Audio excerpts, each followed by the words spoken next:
What up, what up, what up, what up? It's me, L Teddy 27. Good as night, right about the hood. Oh, dear God, I'm already eating a drink. Look a damn mess, just a damn mess. No means no, and yes means no. What up, what up, what up, what up, what up? What's good, people? What's up, what's up, what's up? It's me, L Teddy 27, and I am back. I'm back. I'm back. I'm back. I'm back for another review. Y'all don't pay me no mind. I'm silly.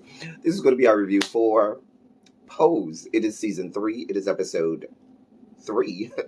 It is entitled The Trunk.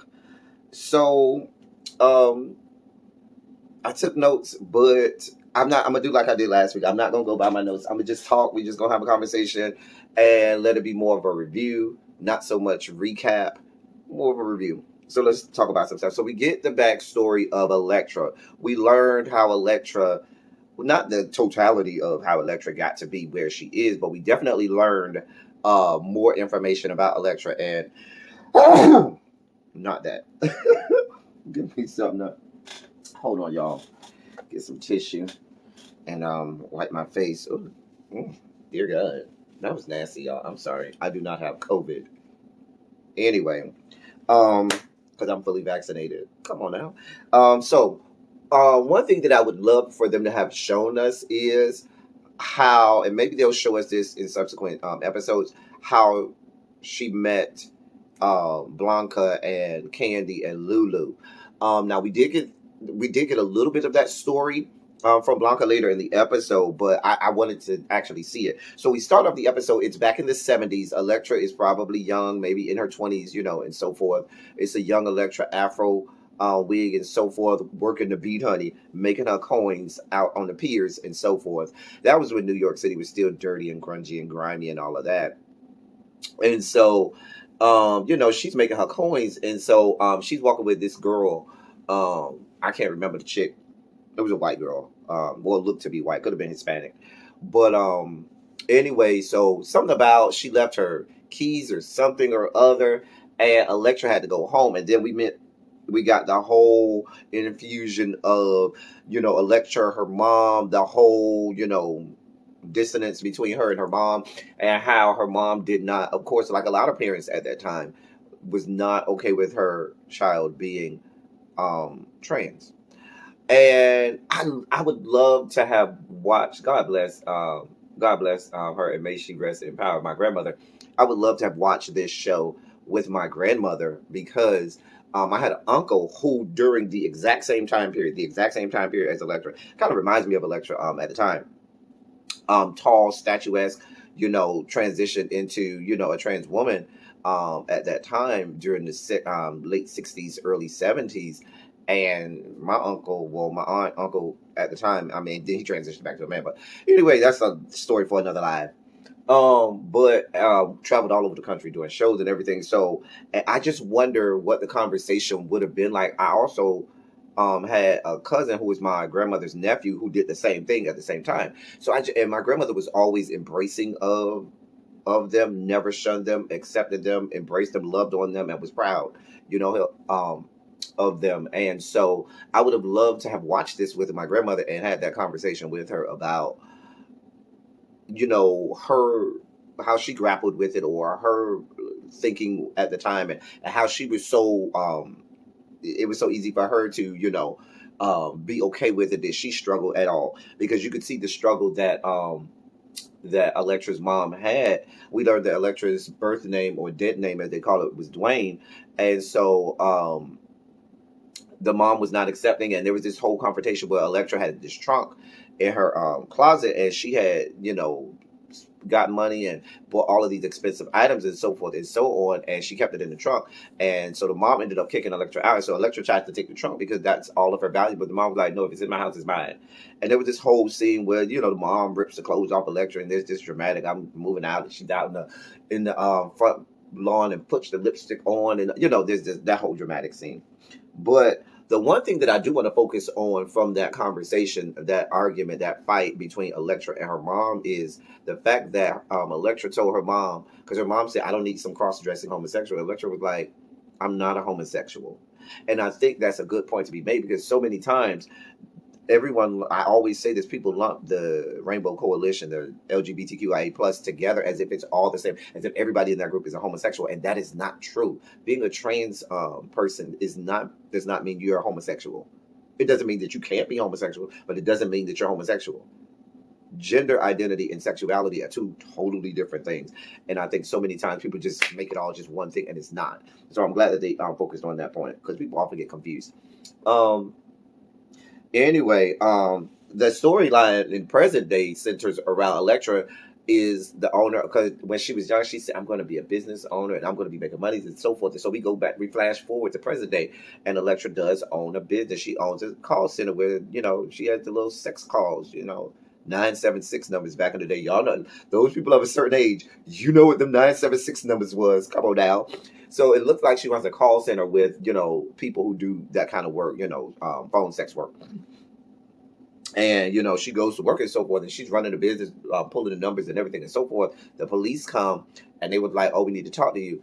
And so what this is when Giuliani was in the mid 90s trying to clean up New York City, clean up the image of New York, and part of that was getting rid of the adult bookstores and the bathhouses and places like this that do sex work. Even though it's phone sex work, it's still sex work nonetheless. And so they're trying to, and even though it was a legitimate business, she had all of her paperwork, they were trying to push up on them and force them out. And so while she's getting questioned by the detective, they say, "Well, listen, we'll get a subpoena, we'll check all your businesses, we'll raid your businesses and all your places and even your home." And so she thinks, because remember last season we learned, she has this dead body in her closet in the trunk, the same trunk that she took, that she had in her mom's house back in the day. And so, she ends up having to call Blanca and tell Blanca, "Listen, because they arrest her, they put her in jail for no reason, they don't need a reason." And she calls Blanca and say, "Blanca, I need you to give me a lawyer, and I need you to get that trunk out of my arm." She talked in code language. I love the fact she was talking in code words, and Blanca knew exactly what she was talking about. But she has to get the trunk out before the police come and raid her house. Blanca, and then we learned that Ricky has been staying with Electra since he left Pratel's house. Something about this, wasn't Ricky staying in with Electra before? I don't know.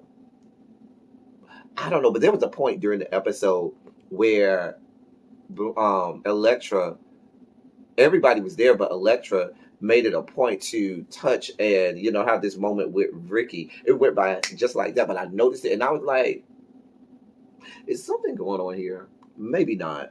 We also find out later that Ricky done been trying to earn money working the beat too. When you cute like Ricky, girl, you gotta do what you got to do, honey, to make money. And when you look like Ricky, it is what it is. I guess he feels like I might as well throw caution to the wind, because he already is positive, and I guess he feel like, well, I don't know what else y'all gonna give me. Even though, Ricky, you can't get the herpes, genital warts. They are even worse, and they don't have a cure either. Anyway, so Blanca gets Angel to come with her. Blanca ends up having to tell Angel and Ricky about the trunk and what happened in the trunk and how the man got in the trunk and so forth and so on. So they go in to get it and so forth, and they take it back to Blanca's house. When they get back to Blanca's house, who shows up because they got a key? Christopher. And Christopher is like, "What is that smell?" He's snooping. She ends up having to tell him about the trunk too. And Christopher, up to this point, has really been like, every time Blanca unsheaths some new thing or some new skeleton or something new about her and her existence, she's kind of self-conscious about it. He's like, "Listen, no more secrets. I just need you to tell me what it is." And he tells her, and he's open and he's not judgmental and he's accepting. My question is, how many times is that going to happen? Like, I think it's negligent for us to think that every time she unearths something new that he didn't know about, that he's just going to be okay with it and roll with the punches, because that's just not how life works. And so I wonder how that's going to be met by Blanca when he has to meet her with resistance about something that she reveals to him. Very curious. So in the interim of all of this, we go back to another flashback, and it's 1983, and this is when we see young Blanca, Lulu, and Candy. They're staying with Electra in this low rent apartment or whatever. And so it's the start of Electra. She has her children, and Lulu, Candy, and Blanca with the first of her kids and whatnot. and we then see food. So Electra got to go down and work the beat to get some money for the girls. Because now I don't know why Electra couldn't get them to go. If we gonna work the beat, all us could listen. If you grown just like I'm grown, baby, you got to make money to get in this, live in this house too. That's just how I feel. Now I understand you being motherly. I understand you having kids. 'Cause I got kids of my own. But what's not gonna happen is me having grown behind kids, staying here, and you not, do something in this house to bring money into the house. At least Blanca offered to go down and work the beat herself, and Electra was like, "No, I'll go handle it." I don't know what Lulu and Candy's purpose is, because these whores are just there, just taking up space and electricity. They bothered me, but anyway, not Blanca. Electra goes down to the piers, and at the park, she meets Cubby, Lamar, and Angel. And let me say this about this is one of the, and I guess it's kind of hard at this point because you had the present day actors playing themselves back when they were young, but I would venture to guess that Electra and Angel specifically, looking at them when they were supposedly young, still in the transitioning phase, like when they showed Electra in the 70s and they showed Angel back in the 80s, they tried to kind of make them look less feminine, but we know there's some work done, in these girls, and they've had some things done cosmetically and aesthetically, and so it's hard to transition them back in the day when they looked more masculine than feminine, because even trying to get those actors or actresses to look more masculine, it's kind of hard to do that, because when you looked at Angel specifically, and you was like, really, and they had this like shortcut on it, I was like, and she had on this like leather jacket where you could see she was trying to. It was supposed to be like masculine and feminine at the center. It just didn't work. It did not work at all. So after that, they come up. They get bail for Blanca and stuff like that. Well, before that, let me back up. Back up. So then we learn the story of how Electra got the trunk back. So Electra has because Electra ends up, when she saw Lamar, Cubby, and Angel at the park, taking them in, said, "I'm your mother now. You don't have to sleep out here in the park. Y'all come. I got an apartment. Go to this address. Tell Blanca I sent y'all. I'm your new mama." And they go live with Electra. And I can relate to that part, because my gay children that I have, I remember each one of them, seeing them at a point, and me being older than them, and I saw them and they were at a stage where they needed somebody. They were just wild and out there and trying to make a way for themselves and trying to find a way and trying to navigate their own journey through their own sexuality realization, and also grappling with parents that may or may not agree with what's going on, the rest of the world, and it's just a lot of turmoil internally and struggle. And me said, "No, come here. Let me help you before you go down the wrong path." And and the thing is, what's so funny is you don't do it for everyone you meet. It's just not like that. It's always something that there's in that one. It's always one or two. Every time you come along and you see them, you go, "Something about you is making me want to do for you and be there for you," and you just snatch them up and say, "No, whether or not you want to, you mine now. And I'm going to take care of you, and I'm going to get you down the right path, and you're going to do right by them." Shouts out to all my wonderful children out there. Y'all know I love y'all. Love y'all dearly. And for all of them, I had to do that and bring them out of what was some very bad situations. And so I found myself seeing so much of myself in Electra, having those moments where all your kids having to stay at your house with you, and you like, "Listen, I got to take care of all these knuckleheads." And I know what that's like. I've been there, did that, done that, got the shirt show for it. And so back to the show, there was this moment where Electra said they ran out. Electra went and worked the piers to get money to get them food, but then the lights went off, so they didn't have money to pay for their lights.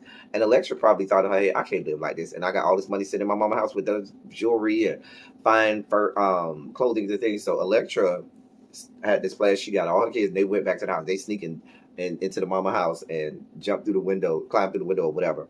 Go in the closet. Sure enough, the trunk is still there. They get the trunk. Electra and Blanca get the trunk. So they coming downstairs with the trunk trying to sneak. The mama wake up, and Electra mama is there. And there's this whole conversation.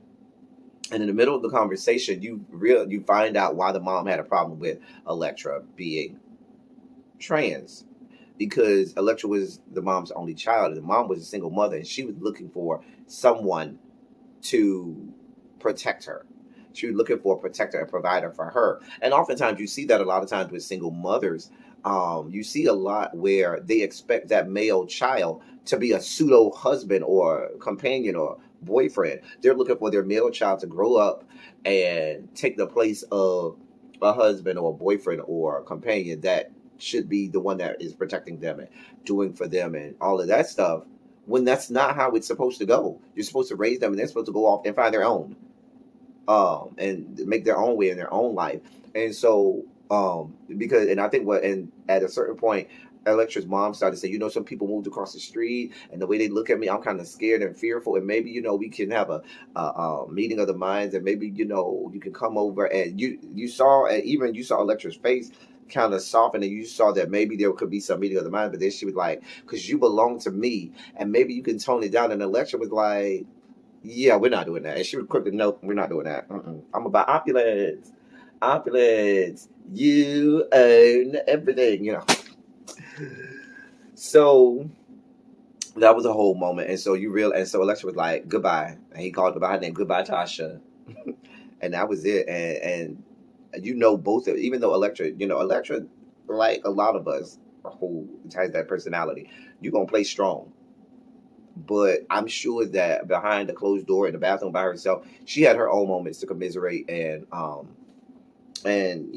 think about the loss of her mom. And her mom didn't die at that time, but she knew that was it for her and her mom, and that's a sad situation.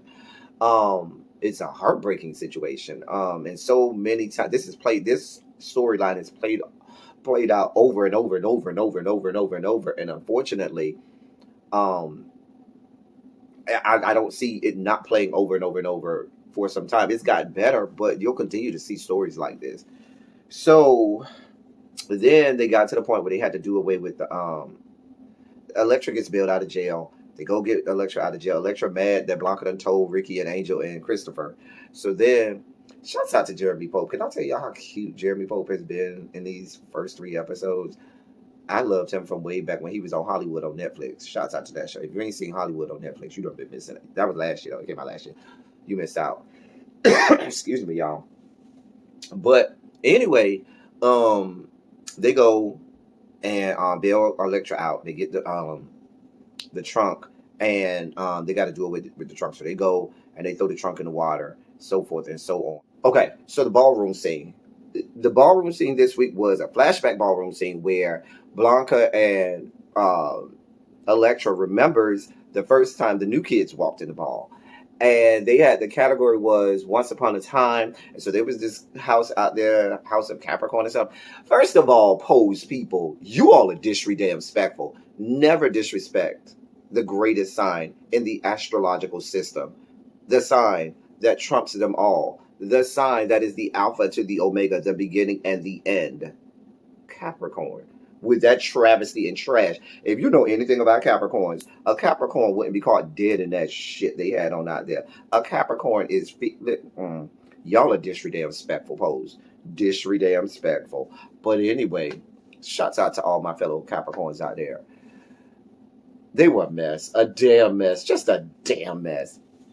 But House of Abundance came out and they were sickening, honey. Lulu came out as Rapunzel, serving Cubby and Lamar were, holding her hair or whatever. Baby, the 2 best looks to me was that goddamn Candy, who was Sleeping Beauty with the pillow and headboard on her back, or the mattress already on her back. Sickening, honey. Sickening. Candy was sickening, bitch. I live for Candy. That Sleeping Beauty was everything, honey. And when Mother Electra came out there as Maleficent, as the evil queen with her poison apple, she was ever. But Electra slays all the time. Electra has yet to come out in a ball with something that was subpar. But you got to know the history of the actress that plays Electra. Dominique Jackson. Dominique Jackson is ballroom, came from ballroom. Shouts out to her. See Legendary season 1 when she had to eviscerate Law Roach in Legendary season 1. Anyway, but if you know her, the actress and her history, this is what she does. She does ballroom. She's walked balls. She is legendary, iconic, and sickening. So you're never gonna catch her off. You're never gonna catch her not stunning the girls. So I just loved her outfit with the jewel encrusted apple and everything. It was so great. So that was the ballroom scene from this episode. Like I said, I don't feel, even though we know they had to kind of change up a little bit with the ballroom scenes because of COVID, I still don't feel cheated in the ballroom scenes that we've seen thus far, because I think they've all still lived up to the ballroom scenes we've seen from the first 2 episodes. And then after that, they come home and to celebrate and so forth. And so Christopher ends up calling in a few favors, and he knows somebody down to the state attorney's office, and they got her charges dropped. And so everybody's expecting Electra to be happy, and Electra was like upset. And Electra's thing is she doesn't want to owe anybody anything. She's a proud individual. She's an independent, self-serving individual. And so anytime you feel like somebody does something to you, for you, I should say, you kind of feel indebted to that person. I definitely understand that. Like, I don't like people to do a whole lot for me, because I don't want to feel indebted to anybody to do anything. I don't ask people to do a lot for me. I don't want people to do a lot for me. I don't even tell people a lot of times when I'm going through stuff, because I just don't want that. I don't want to feel like I owe something to someone. And it's not that the other people feel like you owe them something, but just your own mental faculties and self-consciousness about it says, I don't want to have somebody do something for me and not be able to reciprocate. And so she has this moment. So Blanca follows her into the other room, and they have this touching moment where Blanca had to let her know, listen, you have poured into the lives of so many people over all of these, decades at this point. And you don't have to feel like someone owes you something. Rather, people owe you something. And so, like I said, I've been loving the relationship between Electra and Blanca this entire season, going back to the end of last season, but definitely this entire season, because I think it's needed, because Blanca is having her own issues with her own children. So Electra being there to support her and help her through all of this, and vice versa, I think goes a long way to help Blanca in her situation. So we then learn that Blanca is going to nursing school, got accepted into nursing school, and so forth and so on. And it kind of goes off from there. I wonder if we're going to continue to get backstories of people moving forward, which would be easy with COVID. Because if you notice, I could tell were shot at different times, because the scenes with Angel, Ricky, Christopher, Blanca, and Chris and Electra, they were always by themselves. And then when you had the scenes with the kids, like Lamar, Cubby, Candy, Lulu, and so forth, those, were different. So I feel like COVID, stifled some of the storyline, stifled what could and could not be done in some of it. Because I feel like why was an Angel at the house when they were celebrating at the end? You know what I'm saying? I feel like Angel would have been there. So yeah, I'm loving seeing Candy back with these flashbacks. So I'm hoping that we get more flashbacks so we can see more of Angel back when Angel was alive. That's all I got for y'all this week. Y'all know how we feel about posts. Let's get in the comment section. Y'all were great last week in the comment section, and y'all commented and I commented with y'all. So let's get back down in the comment section and good about what we saw. Until next time, that's all I got for y'all. Thank y'all for coming. Y'all drive safely. I'm out.